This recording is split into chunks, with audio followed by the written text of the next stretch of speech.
Hacking, यो शब्द सुन्ने बित्तिकै के याद आउँछ? सायद किबोर्डमा औँला दौडाइरहेको अँध्यारो कोठामा बसेको मान्छे अनि स्क्रिनमा सरर हरियो कोड झरिरहेको, होइन त? तर त्यो त फिल्ममा मात्रै हो। ल, आज हामी त्यो फिल्मी पर्दा पछाडि गएर नेपालमा ह्याकिङको असली दुनियाँ कस्तो छ, यसका जोखिमहरू के हुन् अनि यथार्थ के हो, सबै कुरा खोज्नेछौँ। यो प्रश्न कुनै सामान्य प्रश्न होइन। यो त एकजना चर्चित इथिकल ह्याकर पवन रेग्मीका बुवाले सोध्नु भएको प्रश्न हो। सोचौँ त, आफ्नो छोराले 12 कक्षाको विज्ञानमा ए ल्याउँदा बुवाले नै पत्यार लागेन? यही अचम्मको अनपेक्षित सुरुवातबाट पवनको त्यो यात्रा सुरु भयो, जसले उनलाई प्रविधिको यो गहिरो दुनियाँमा ल्याइ पुर्यायो। ल, त्यसो भए सुरु गरौँ पवनको यही यात्राबाट।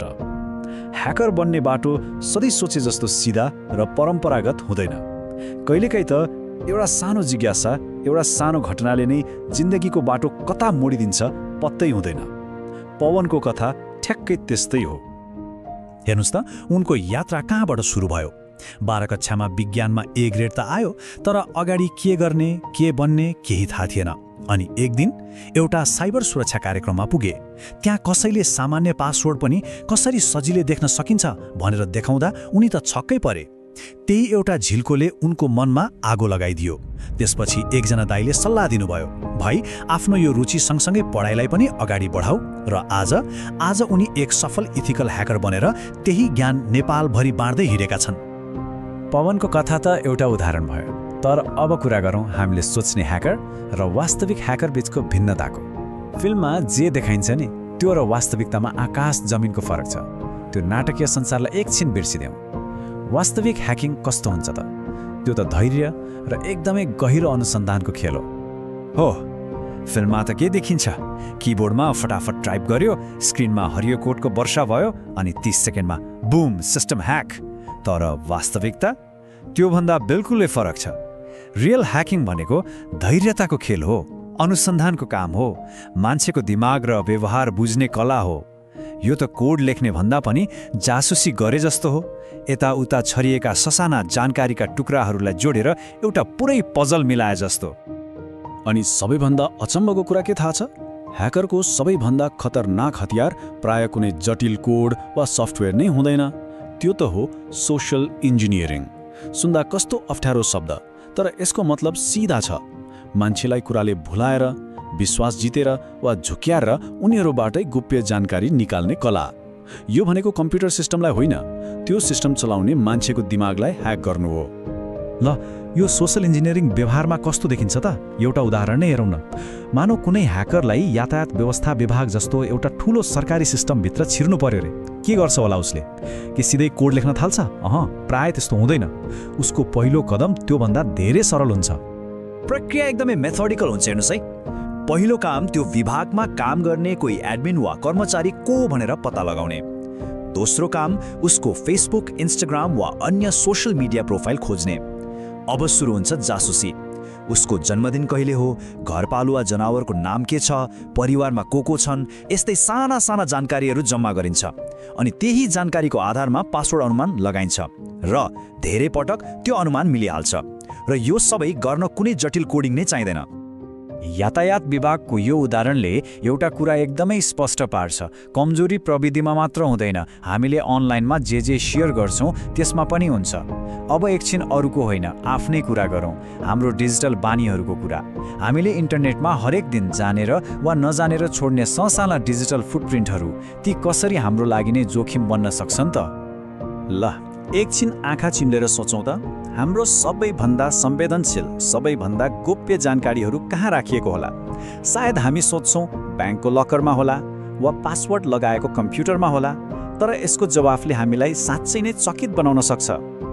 हाम्रा गोप्य कुराहरू त्यस्ता ठाउँमा लुकेका हुन्छन् जहाँ हाम्रो ध्यानै जाँदैन। जस्तै बुबाको कुनै पुरानो डायरीमा लेखिएको पासवर्ड, हाम्रो फोनको नोट्स एपमा सेभ गरिएको पिन, फेसबुक वालमा साथीहरूले लेखिदिएको ह्याप्पी बर्थडेको पोस्ट, अनि सार्वजनिक ठाउँको फ्री वाइफाई चलाउँदा वा फोन बनाउन दिँदा दिएको पिन। यी सबै हेर्दा सामान्य लाग्छन्, तर ह्याकरहरूले यिनै छरिएका टुक्राहरूलाई जोडेर हाम्रो पुरा डिजिटल प्रोफाइल तयार पार्छन्। यसलाई अझै राम्ररी बुझ्न एउटा एकदमै सान्दर्भिक उदाहरण लियौँ। हाम्रो ई सेवा जस्ता डिजिटल वालेटको पिन। त्यो 4 अङ्कको पेन कतिको सुरक्षित छ जस्तो लाग्छ? सुन्दा अचम्म लाग्न सक्छ, तर त्यसको सुरक्षा हाम्रो फेसबुक चलाउने बानीसँग सिरै जोडिएको हुन सक्छ। यो कसरी हुन्छ हेरौँ है। प्रक्रिया एकदमै सरल छ। पहिलो, ह्याकरले कसै गरी हाम्रो फोन नम्बर पत्ता लगाउँछ। दोस्रो, उसले अनुमान लगाउँछ कि पिन पक्कै पनि जन्ममिति हुनुपर्छ, किनभने यो सबैभन्दा सामान्य गल्ती हो। अनि तेस्रो, ऊ हाम्रो फेसबुक प्रोफाइलमा जान्छ र साथीहरूले दिएको जन्मदिनको शुभकामनाबाट जन्ममिति पत्ता लगाउँछ। बस एकपटक जन्ममिति थाहा भएपछि लगइन गर्न कति नै बेर लाग्छ र?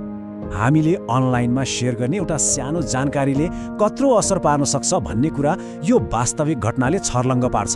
सोच्नुस् त, एकजना अपराधी प्रहरीको आँखा छलेर भागिरहेको, तर उसको प्रेमिकाले इन्स्टाग्राममा मोमो खाँदै गरेको रेस्टुरेन्ट ट्याग गरिदिँदा ऊ पक्राउ पर्छ। एउटा सामान्य चेक-इनले यति ठुलो परिणाम ल्यायो। ल, अहिलेसम्म हामीले जोखिमकै कुरा गर्यौं, तर यो कथाको अर्को पाटो पनि छ, एउटा उज्यालो पाटो। ह्याकरहरू सधैँ खतरा मात्रै हुँदैनन्। आजको दिनमा साइबर सुरक्षा आफैमा एउटा ठूलो उद्योग बनिसकेको छ, जहाँ चुनौतीहरू छन् तर त्योभन्दा ठूला अवसरहरू पनि छन्। हो, यही उद्योगको एउटा एकदमै रोचक हिस्सा हो बग बाउन्टी प्रोग्राम। यो भनेको के हो भने, ठूला कम्पनीहरूले नै ह्याकरहरूलाई भन्छन्, आऊ हाम्रो सिस्टममा भएको कमजोरी खोजेर देखाइदेऊ, हामी तिमीलाई पुरस्कार दिन्छौँ। यसले के भयो त, कम्पनीको सिस्टम पनि सुरक्षित भयो अनि ह्याकरहरूले पनि आफ्नो सिपको सही र कानुनी तरिकाले प्रयोग गरेर पैसा कमाउने मौका पाए। Win win situation. अनि यो पुरस्कार कुनै सानोतिनो रकमको हुँदैन नि। फेसबुकले एउटै कमजोरी पत्ता लगाइदिए बापत $3 लाख सम्म दिन्छ। अनि एप्पलले त झन् $20 लाख अर्थात् $2 मिलियन सम्म तिर्न तयार हुन्छ। कल्पना गर्नुस् त, यति ठूलो रकमले नै देखाउँछ कि इथिकल ह्याकिङको महत्त्व आज कति धेरै छ। अनि यहाँनिर एउटा एकदमै गर्वलाग्दो र अचम्मको तथ्य छ। थाहा छ, संसारभरिका यस्ता बग बाउन्टी प्लेटफर्महरूको लिडर बोर्डमा, मतलब शीर्ष स्थानमा धेरै गुमनाम नेपाली ह्याकरहरू छन्। हो, उनीहरूले घरमै बसेर लाखौं डलर कमाइरहेका छन्, तर गुमनाम भएर पर्दा पछाडि बसेर काम गर्न रुचाउँछन्। तर यो खेल फेरि एकपटक बदल्ने लागेको छ, र यो परिवर्तनको कारण हो आर्टिफिशियल इन्टेलिजेन्स अर्थात् एआई। एआईको आगमनले ह्याकिङका शक्तिशाली टुलहरू सबैको पहुँचमा ल्याइदिएको छ। यसले एकातिर नयाँ सम्भावनाहरू खोलेको छ भने अर्कोतिर पहिलाभन्दा ठूला खतराहरू पनि सिर्जना गरेको छ। एआई भनेको दुईधारे तलवार जस्तो हो। एकातिर आक्रमणकारीहरूले यसलाई सेकेन्डभरमै मलिसियस कोड लेख्न मद्दत गर्न सक्छन्, जसले उनीहरूको कामलाई एकदमै छिटो बनाइदिन्छ। तर अर्कोतिर रक्षा गर्नेहरूले पनि यसलाई खतराहरू छिटोभन्दा छिटो पहिचान गर्न प्रयोग गर्न सक्छन्। तर अन्त्यमा एउटा कुरा के महत्त्वपूर्ण छ भने, एआईलाई सही प्रश्न सोध्ने र त्यसको परिणामलाई व्याख्या गर्ने काम त मान्छे अर्थात् मानव विशेषज्ञकै हो।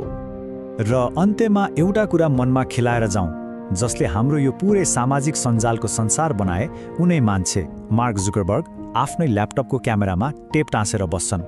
अब सोच्नुस् त, यदि यो डिजिटल दुनियाँको निर्माता नै यति धेरै सतर्क हुनुपर्छ भने के हामीले आफ्नो डिजिटल सुरक्षालाई लिएर एकपटक गम्भीर भएर सोच्ने बेला भएन र?